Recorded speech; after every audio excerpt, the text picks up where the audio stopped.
the Nigerian government has just confirmed that it's freed 338 hostages from the clutches of Boko Haram. That's 192 children, 138 women and 8 men, we understand. Now, at least 30 Boko Haram members have been killed in that operation. Our correspondent in West Africa, that's Sophia Adengo, is joining us live from Abuja now. Good afternoon, Sophia. Details a little bit sketchy for now. How did this operation play out? Well, the Nigerian government and the Nigerian military authorities have been stationed in Maiduguri in Borno. This has been the hotbed of insurgency, especially specific to Boko Haram.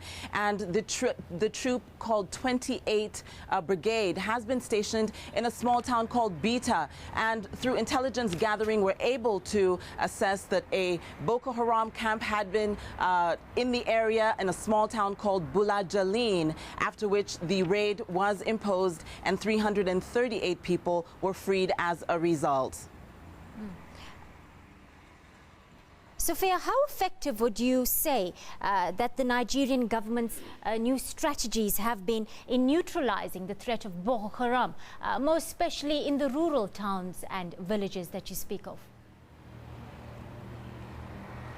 Well, Boko Haram has been on the campaign of violence for almost 6 years. It's only in the recent 2 or 3 years that you're seeing a massive, aggressive strategy from the Nigerian military and from President Boko Haram President Muhammad Buhari taking over office and looking at Boko Haram as not only a threat to Nigeria, but also regionally, making sure that he has moved the command station from Abuja up north to Maiduguri in Borno, and making sure that arms and monies that is required in fighting this war are necessarily made available to the Nigerian authorities, especially to the military, in making sure that Boko Haram is stopped. He has also put an order out to make sure that in the next 3 months, Boko Haram is completely condensed and all their sinister activity is put to an end, with a focus at this point on Sambisa Forest, which is their purported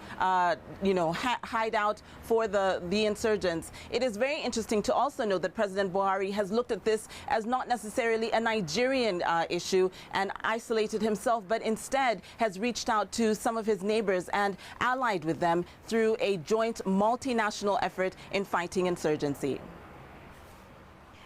Sophia, you've been tracking the story of Boko Haram for some time now. To what extent would you say have they evolved strategically? I mean, it's not just about kidnappings and murders or stats, if you want to put it that way. These are well-coordinated, thoroughly planned strikes we're looking at.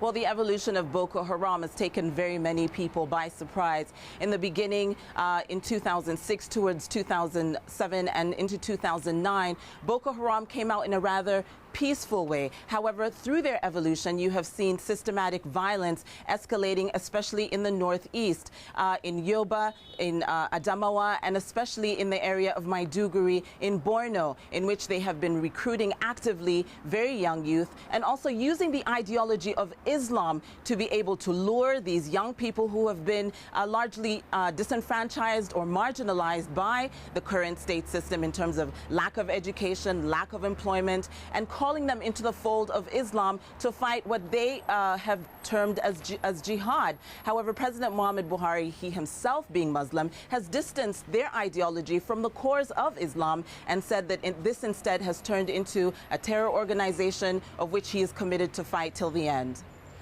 Sophia Adengo, our correspondent in West Africa, joining us live from Abuja there.